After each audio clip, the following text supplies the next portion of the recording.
이 시간 예배를 통해서 우리에게 주시는 하나님 언약의 말씀, 구약 성경 역대하 32장 16절부터 23절까지의 말씀입니다.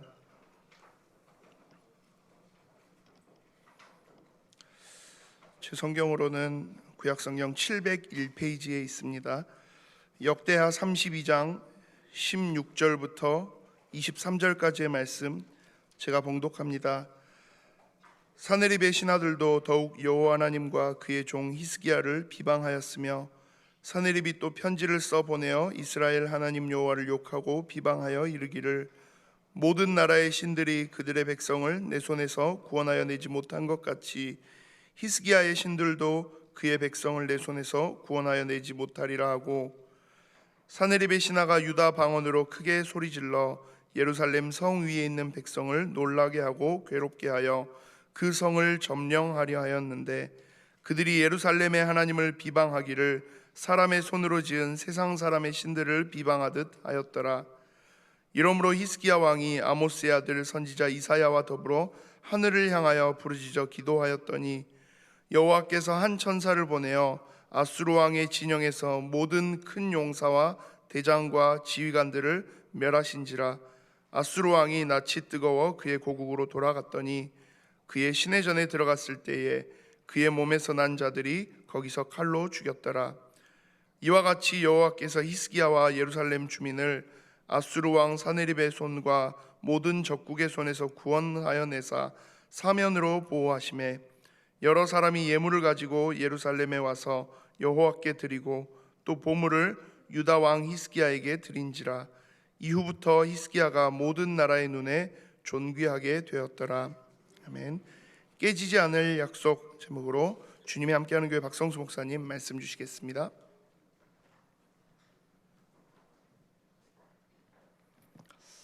예, 우리 이제 이번 주부터 WRC 시작하는 주입니다. 그래서 WRC 생각하면서 이번 주제 혹시 기억하시는 분 계시는지요? 예, 세상의 그 흐름, 틀, 새로 바꾸는 그 응답 놓고 우리 같이 기도하고 있는데, 진짜 그런 일이 일어나려면 어떻게 해야 되는지, 저는 이제 히스기야 왕을 통해서 그 어떤 그 모델을 봤어요.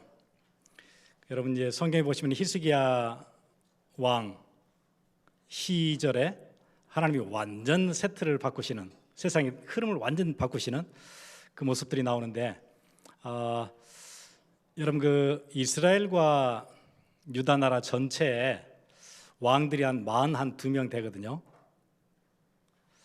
왜냐하면 그 처음에 나라를 왕국을 시작했던 사울, 다윗, 솔로몬, 그 뒤로는 이제 나라가 분열돼요.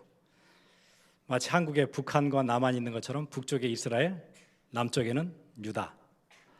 그래서 북쪽 이스라엘은 왕이 망하기 전까지 한 19명의 왕이 있었고요. 밑에 남쪽 유다에는 한 20명의 왕이 있었어요. 그래서 앞에 있었던 그 통일 왕국 시절에 한 3명, 그 뒤에 이렇게 합하면 한 42명. 근데 그 42명 중에 거의 다수는 하나님을 버렸던 왕들이에요. 그래서 여러분 그 이스라엘 왕들 중에 하나님의 뜻을 따라 살았던 왕들 몇 명 정도 기억하시나요? 다윗? 누구이죠? 그러니 잘 기억이 안 나죠.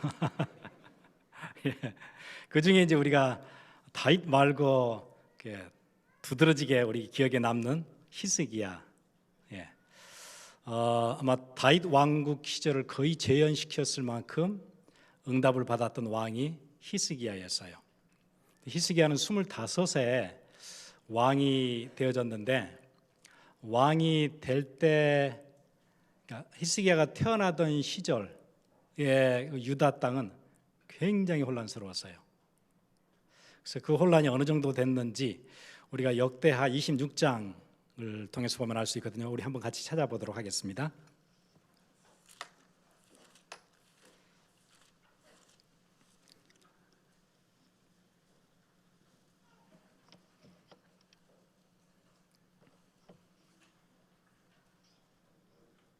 예, 역대하 28장이네요. 28장 2절.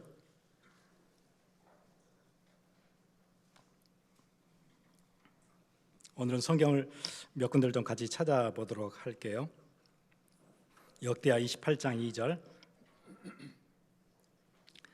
히스기야가 태어났을 당시에 그 나라는 상황이 이랬었어요. 우리 같이 읽어보겠습니다. 2절. 이스라엘 왕들의 길로 행하여 바알들의 우상을 부어 만들고 또 흰놈의 아들 골짜기에서 분향하고 여호와께서 이스라엘 자손 앞에서 쫓아내신 이방 사람들의 가증한 일을 본받아 그의 자녀들을 불사르고 또 산당과 작은 산 위와 또 푸른 나무 아래에서 제사를 드리며 분향하니라. 히스기야가 태어났더니 그 나라는 뭐 하고 있었냐면은 왕이 직접 바알의 우상을 부어서 만들고 그다음에 흰놈의 아들 골짜기에서 분향하고 여호와께서 이스라엘 자손 앞에서 쫓아내신 이방 사람들의 가증한 일을 본받아서 그의 자녀들을 불사르고 자기의 자식을 불살랐다고 얘기해요. 여러분 그 사람들이 평생 전혀 당하지 않아야 될 일 중에 하나가 있다면은 부모보다 먼저 자식이 죽는 거 그거 아니겠어요, 그죠? 가장 피눈물 나는 일일 텐데 어떻게 자기 자식을 태워서 제물로 죽이는지 그런 일들이 일어나고 있던 시절이었어요. 그래서 우리 사진 하나 제가 보여드릴게요.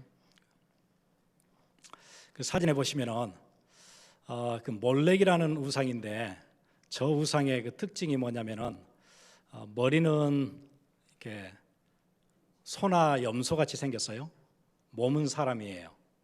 그래서 그게 큰 그 노쇠로 만든 우상인데 저기에 가슴은 이렇게 열려 있어서 그게 아궁이 같아요. 그래서 거기다 불을 떼요. 막 불을 떼면은 그 노쇠가 벌겋게 달아오르겠죠. 저 큰 신상이.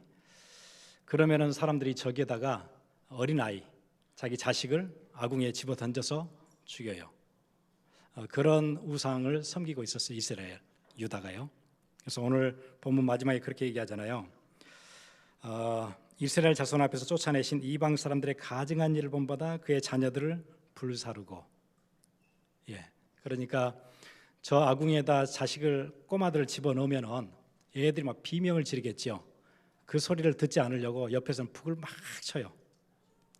이런 일들이 이스라엘 유다에서 막 진행되고 있을 때 히스기야가 태어났어요. 어릴 때 히스기야는 그런 모습을 보고 자랐어요. 완전 패역했고 여기에 뒤에 보니까 또 산당과 작은 산 위와 모든 푸른 나무 아래서 제사를 드리며 분향하니라.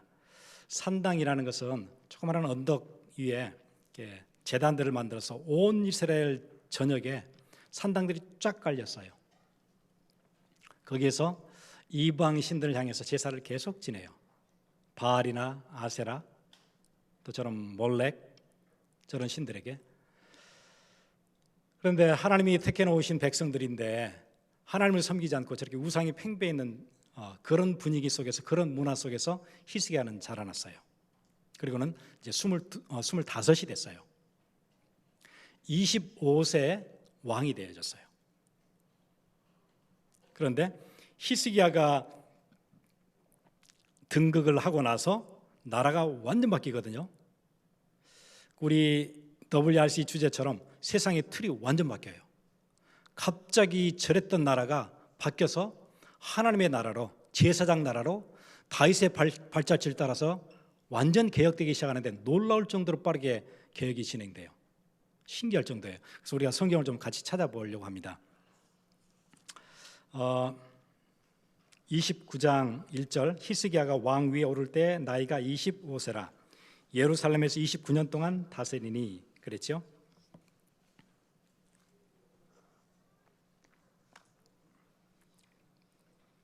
그런데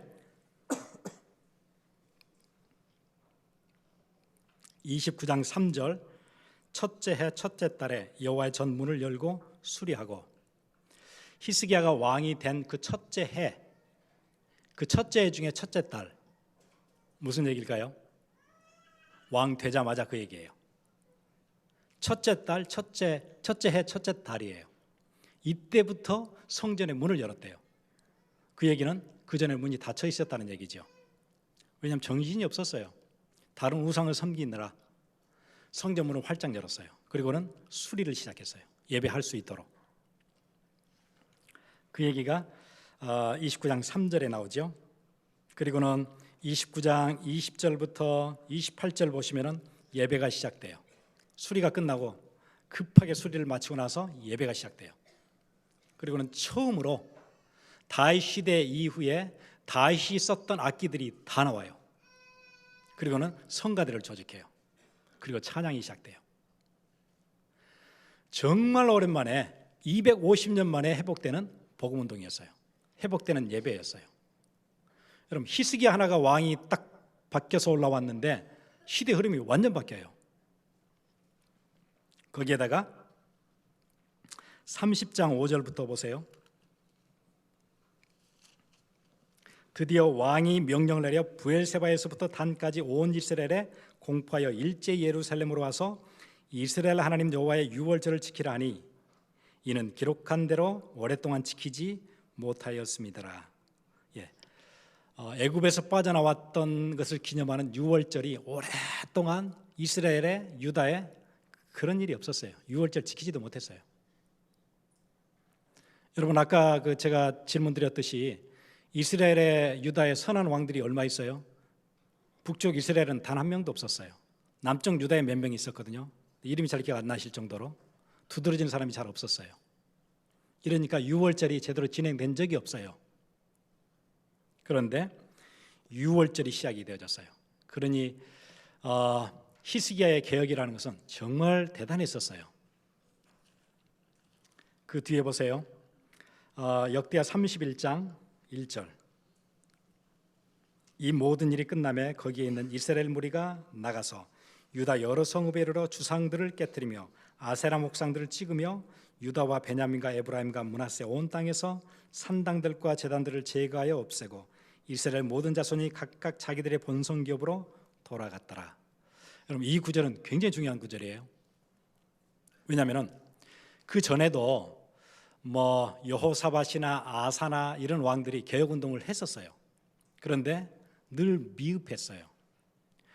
왕이 개혁을 단행하고 이제 우상 그만 섬기고 돌아와라, 사람들을 보내서 이제 하나님께 돌아와야 된다, 그런 일들은 했었어요.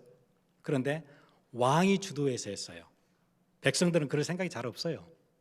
이미 우상 숭배가 뿌리가 깊었어요. 그런데 오늘 이 구절은 아주 특이한 구절이에요. 뭐라고 얘기해요?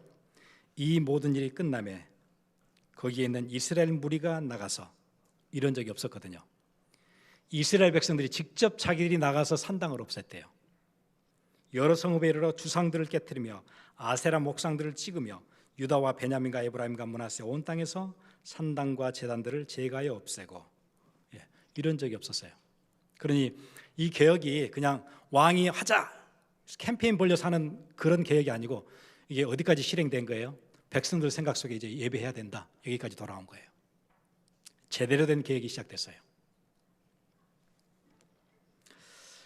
여러분, 산당들은 좀처럼 없애지 못했던 게 산당이에요. 산당은 이렇게 언덕들마다 이렇게 제단을 만들어서 우상을 막 여기저기 섬기는데 왕이 없앤다고 해서 없애지지 않았어요. 그래서 유다 왕들 보면은 산당은 없애지 못했다는 늘 그렇게 나와요. 개혁을 시도했던 왕들 뒤에 꼭 단서가 하나 붙는데 산당은 없애지 못했다 꼭 그러거든요. 근데 산당들을 백성들이 직접 가서 없앴대요. 여러분, 한국의 문화로 할 것 같으면은 한국에는 뭐 있죠? 동네마다 점쟁이 있죠. 점치고 운세 묻고 이거 하잖아요.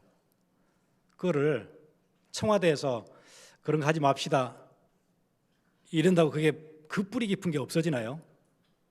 그게 얼마나 오래된 문화인데요. 점쟁이한테 묻는 게, 점쟁이를 어떻게 하루아침에 없앨 수 있나요? 그런 얘기예요. 없어지지 않아 이게요. 산당은 있어요, 언제나. 그런데 백성들이 직접 가서 산당을 없앴대요.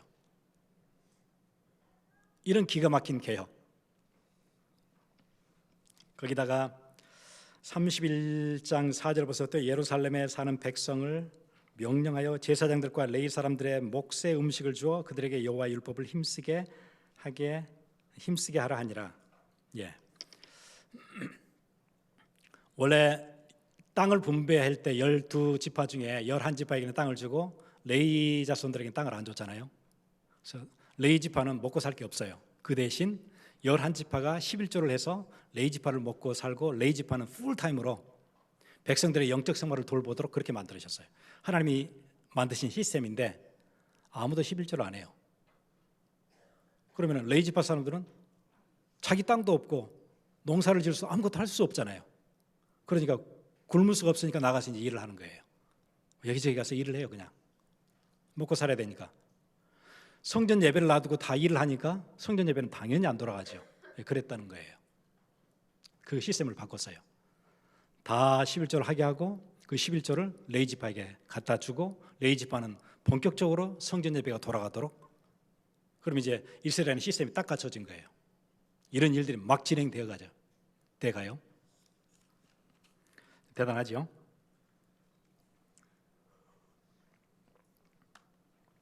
그런데 역대하 32장 보세요.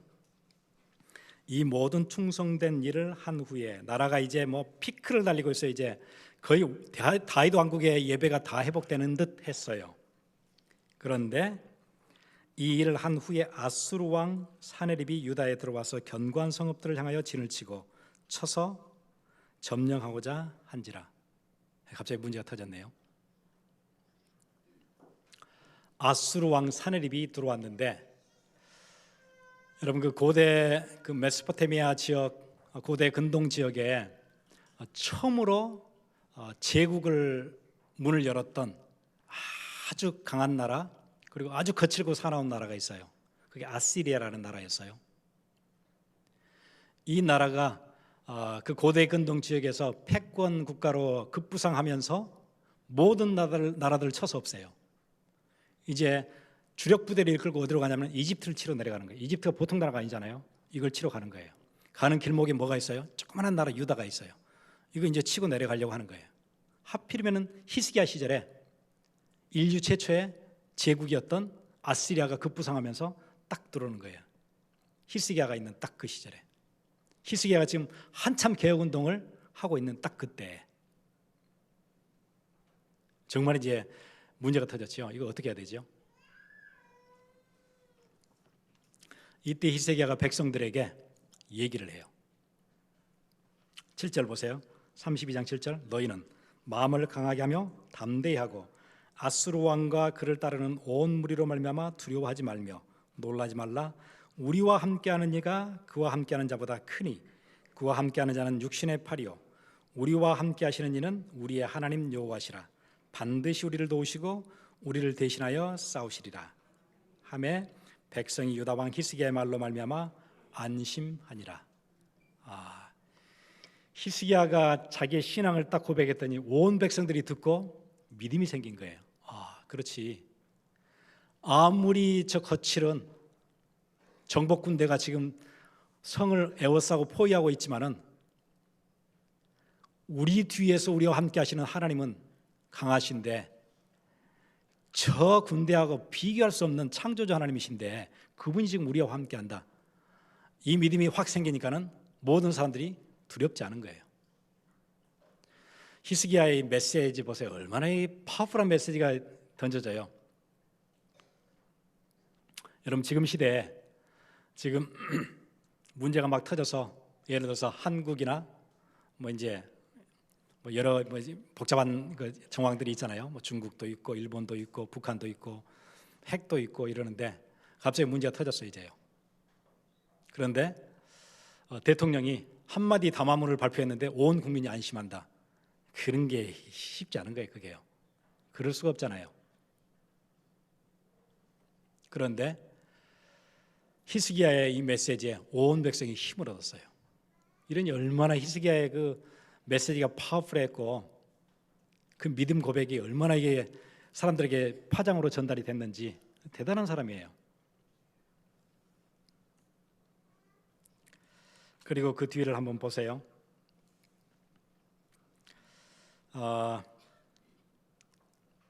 20절에 보니까 이러므로 히스기야 왕이 아모스의 아들 선지자 이사야와 더불어 하늘을 향하여 부르짖어 기도하였더니 이사야 선지자와 함께 같이 기도했대요. 그랬더니 희한한 일이 생겼어요. 하나님이 이 기도를 들으시고 이 믿음의 고백을 들으시고 천사 하나를 내려보냈대요. 천사 하나를 보냈는데 그 다음 날 보니까 아시리아의 주력 부대 18만 5천이 다 죽었어요. 하나도 남지 않았어요. 이걸 본 사내립이 낯이 뜨거웠다 그러죠. 21절 보세요. 중간에 보니까 아수르의 왕이 낯이 뜨거워 그의 고국으로 돌아갔더니 그의 시내 전에 들어갔을 때 그의 몸에서 난 자들이 거기서 칼로 죽였더라. 낯이 뜨거워서 자기 나라로 급히 도망갔어요. 그러면 자기가 믿던 신전에 들어가서 이게 어찌된 일인가 하고 있는데 자기가 난 자들이, 자기 몸에서 난 자들이 거기서 칼로 죽였더라. 무슨 정문인지 모르겠어요. 자기 자식들이 갑자기 오더니 칼로 찔러서 사내립이 그냥 죽었어요. 이 히스기야, 시대의 흐름을 갑자기 바꿀 수 있었던 이 히스기야, 저는 이번 WRC 주제와 함께 이런 히스기 하나 올라오면 시대 완전 바꾸는 건데, 그럼 끝나는 건데, 이 나라 완전 회복되는 거고 복음운동 일어나는 건데, 예배가 다 회복되는 건데, 다윗 시대 그 영화가 회복되는 건데, 그러면서 의문이 생긴 게, 그러면은 뭐가 있었길래 그 전에는 그렇게 우상을 섬기던 그 나라가 어떻게 이렇게 갑자기 바뀔 수 있는 건가? 그럼 뭐 원인이 있을 거 아니에요, 그죠?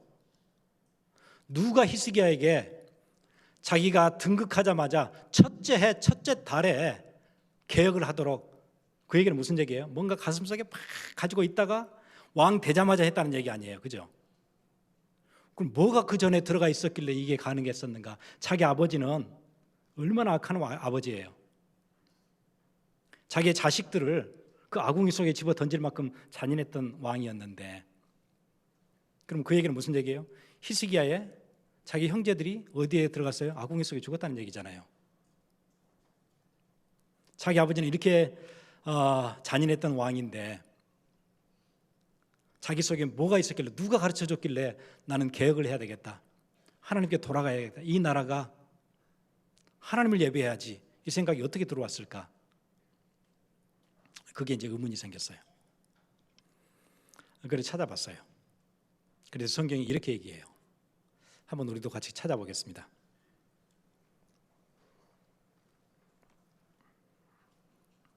역대하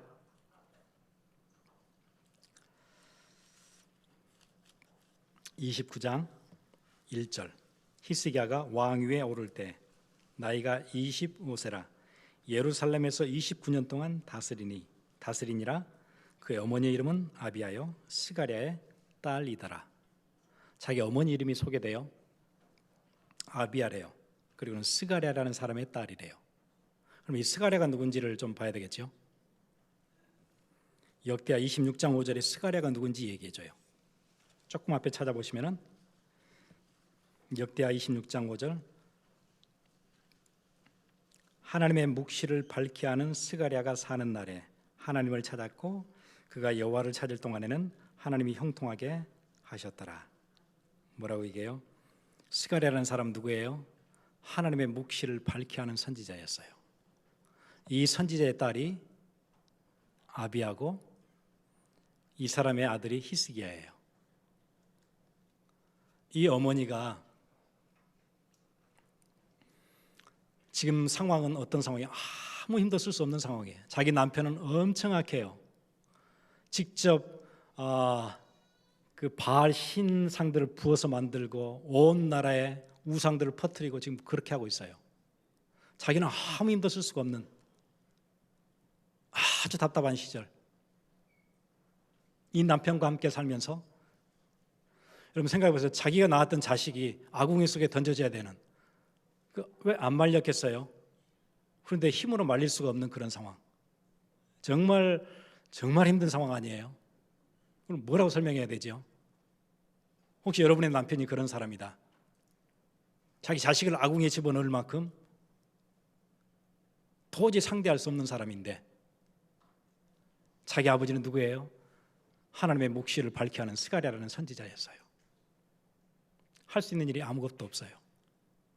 뭐 했다는 얘기죠? 자기 아들 히스기야에게 뭔가를 전달한 거예요. 뭔가를. 그 처절하고 어떻게 할 수 없는 안타까운 현실, 나라의 현실과 가정의 현실, 그 속에서 뭘 한 거예요? 내 자식 히스기야에게는 자기 아버지로부터 들었던 여호와에 관한 말씀들, 하나님의 묵시를 밝게 하는 그 스가랴에게 들었던 얘기들을 했겠지요. 그 얘기를 듣고 자라는 히스기야가 첫째 해 첫째 달 그 계획을 시작한 거예요.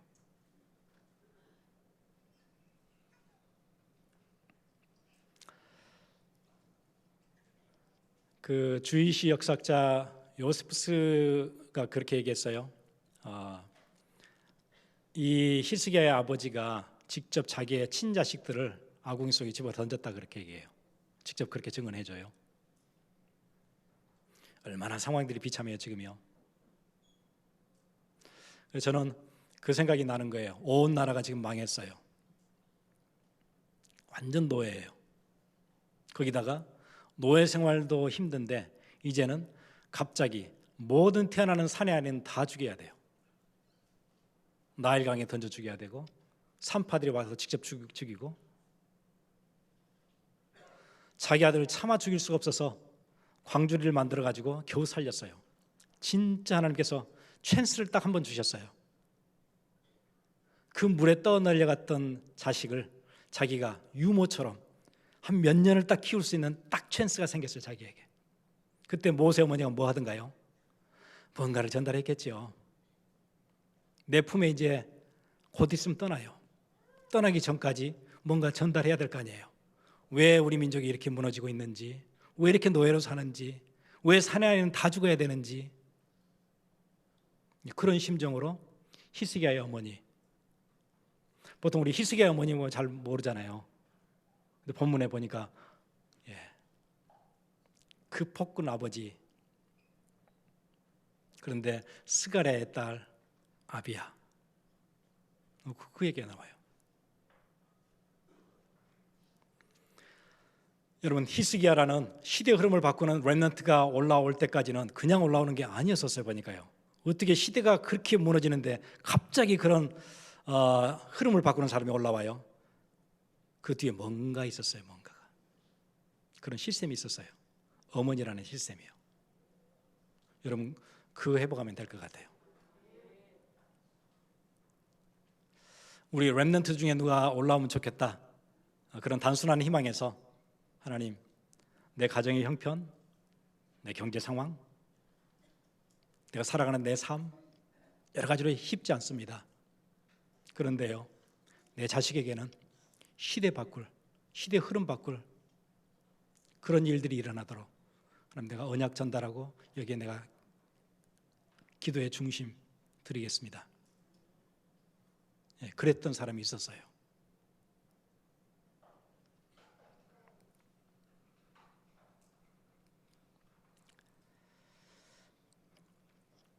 그리고 아까 우리 본문에서 쭉 봤던 것처럼 히스기야가 거침없이 개혁을 막 주도해 나갈 때 방향을 잃지 않고 어떻게 이렇게 쭉 진행해 갔는지 누군가 옆에서 도와줬을 거 아니에요? 그 사람은 누군가? 성경에 보니까 이렇게 되어 있어요. 오늘 읽었던 본문이죠. 32장 20절. 또 다른 시스템이 하나 있었어요. 이러므로 히스기야 왕이 아모스의 아들 선지자 이사야와 더불어 하늘을 향하여 부르짖어 기도하였더니, 누가 있었어요? 이사야라는 선지자가 있었네요. 그러니까 누군가로부터 메시지가 이렇게 전달된 게 있으니까 그걸 가지고 백성들한테 얘기했잖아요. 지금 이사야는 북쪽에서 사역하는 선지자예요. 북쪽 이스라엘에서. 지금 남쪽 유다예요. 미가나 나훔 선지자가, 미가, 나훔, 이사야, 이 세 선지자가 아마 히스기야 시절에 있었던 선지자일 거예요.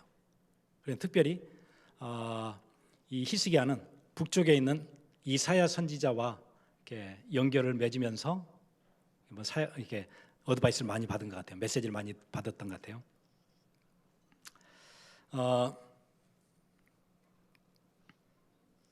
그래서 오늘 본문에도 보니까 이사야와 더불어 하늘을 향하여 부르짖어 기도하였더니, 이사야 선지자와 함께 기도했대요. 자기 옆에 누가 있었어요? 하나님의 사람이 옆에 있었어요.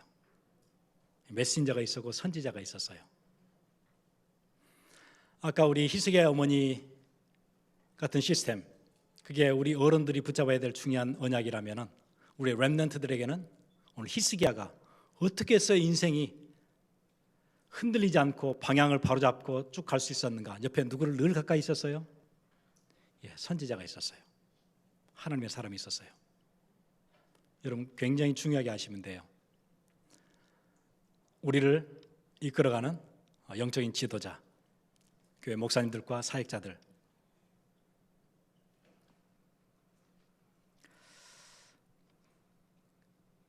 우리 이사야라는 선지자, 여러분 이사야서를 통해서 보잖아요.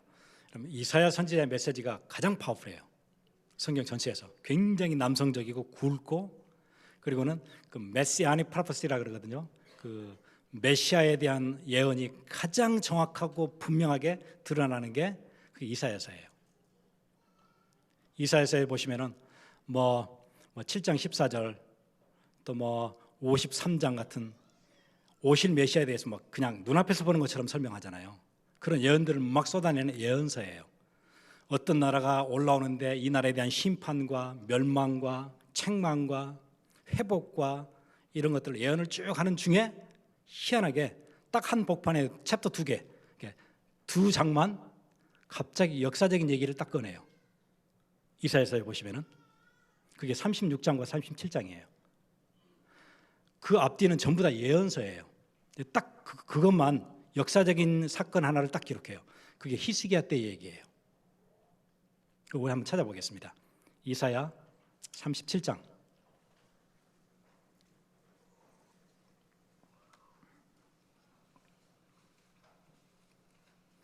아마 이사야 자기의 개인적인 경험으로 봐서도 히스기야와 함께 기도했던 또 그 어려움들을 풀어나갔던 그때 일들이 아마 잊혀지지 않았던 자기 사역 가운데 가장 중요한 사역 중에 하나였던 것 같아요. 그래서 37장, 이사야서 37장 보시면은 보통은 하나님이 왕들한테 선지자를 보내서 이렇게라 저렇게라 이렇게 늘 얘기를 해주시는데 이 장면은 참 특이해요. 37장 2절 보세요. 왕궁 맡은 자 엘리야김과 서기관 셈나와 제사장 중 어른들도 굵은 베옷을 입으니라. 지금 나라가 어려우니까 그렇겠죠. 왕이 히스기야 얘기하는 거예요. 그들을 아모스의 아들 선지자 이사야에게로 보내매. 저 북쪽까지 보냈어요. 히스기야가 선지자를 찾았어요. 메신저를 찾으러 가요. 그리고는 4절 마지막에 보면 당신은 이 남아있는 자를 위하여 기도하라 하시더이다 하니라. 기도 부탁을 해요. 기도 좀 해주세요. 내 상황이 너무 힘들어요. 지금 이 유다 나라가 아시리아가 와서 에워싸고 우리를 위협하는데 욕을 해대고 하나님을 조롱하고 이런 상황이 벌어졌는데 어떻게 해야 되죠?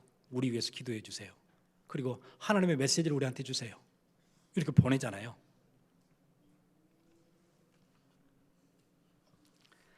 그때 보냈을 때 7절 보세요. 보라, 내가 영을 그 속에 두리니 그가 소문을 듣고 그의 고국으로 돌아갈 것이며 또 내가 그를 그의 고국에서 칼에 죽게 하리라 하셨느니라 하니라.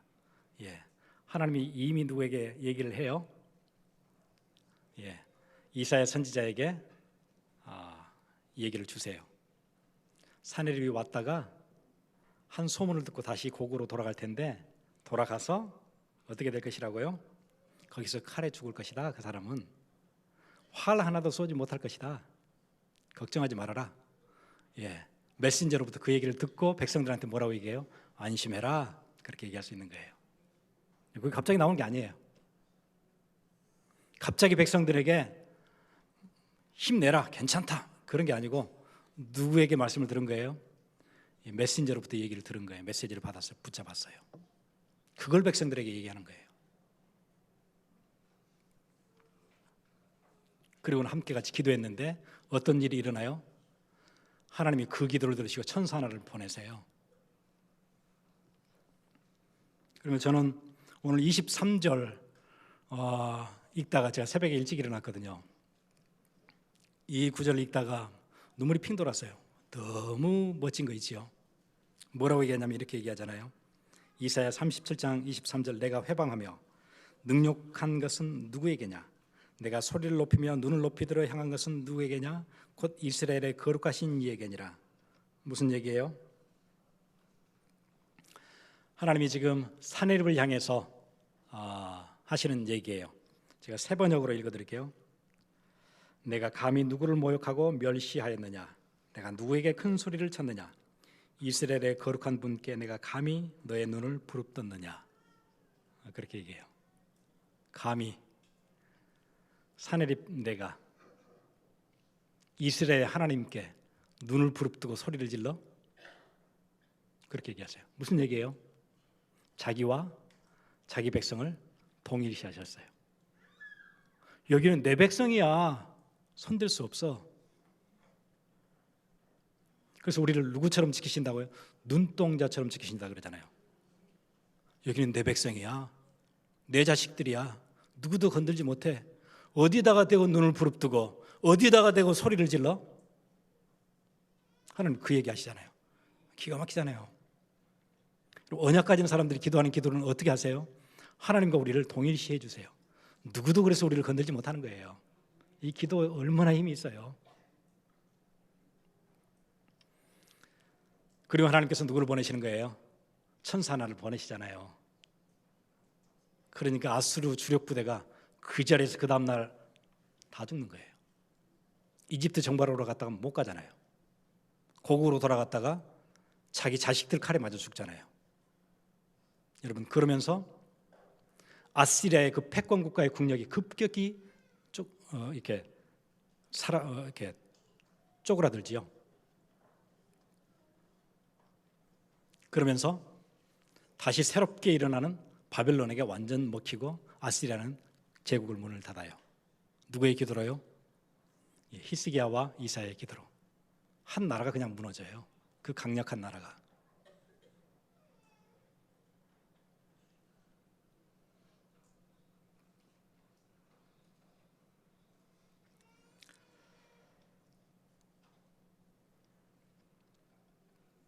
이 히스기야가 가지고 있었던 두 시스템, 정말 절망스러운 상황에서 자기 자녀에게 언약을 전달했던 어머니와 그 언약을 전달받았던 히스기야, 자기에게 방향을 계속해서 잡아주었던 선지자를 늘 곁에 두고 기도 부탁도 하고 힘을 얻고 믿음을 회복하고 했던 히스기야. 그 시스템, 이 두 시스템이 한 시대 흐름을 완전 바꿔요.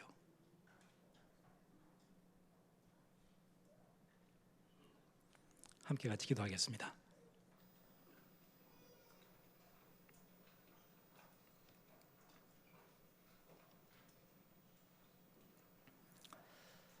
지금 시대는 어렵고 교회는 무너지고,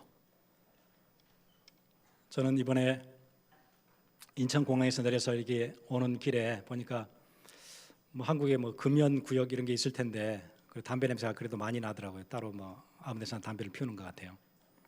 근데 담배 냄새를 맡으면서 제가 참 좋다 그런 생각이 들었어요. 이유는 처음으로 담배 냄새를 맡으면 좀 좋았어요. 이유는 뭐냐면은 미국에는 공원이나 이런 데서 지금은 마리화나 냄새 나거든요. 그게 오픈됐기 때문에 아무 데서나 마리화나 비치에 가도 공공장소에 가도 마리화나의 그 역기운 냄새가 굉장히 강하게 이렇게 나요. 아무 데서나. 담배 냄새가 이제 그리운 것 같아요.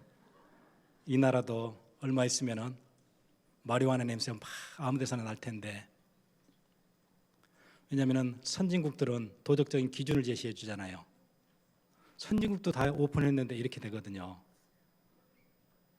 이 나라도 언젠가는 그렇게 이제 도덕들이 무너지기 시작하고 동성결혼이 법적으로 보장받고, 왜? 선진국 다 하잖아 벌써. 이렇게 되는 거거든요. 그러는 중에 교회들은 교정 능력을 상실하고 교회들은 무너지고 있고, 이럴 때 우리가 함께 모인 거예요. 그리고 그런 부모들이 다음 세대를 키워내겠다고 기도하는 거예요. WRC의 절반 이상은 어른들이에요. 2만 명이 넘게 오는데 절반 이상이 어른들이에요. 뭐 가지고 오시는 거예요? 그 기도 가지고 오시잖아요. 저는 거기서 희망이 보이는 거예요. 그리고 메시지를 사모하는 우리의 다음 세대들이 올라오고 있잖아요. 그래서 희망을 보는 거예요. 기도하겠습니다. 하나님, 이 땅에 시대 틀이 바뀌는 그런 우리의 다음 세대 올라오게 해 주옵소서. 이번 주에 시작되는 WRC, 시대의 재앙을 막고 무너지는 도덕들을 바로 세우고 하나님의 정의가 강같이 흐르는 그 나라 만들 수 있도록 우리에게 은혜를 주옵소서. 이 교회가 힘있게 일어나게 해 주옵소서. 중직자들이 사명을 감당하고 다음 세대들이 시대를 바꾸는 도전을 하고 그런 아름다운 꿈과 환상을 꾸도록 은혜를 주옵소서. 같이 기도하겠습니다.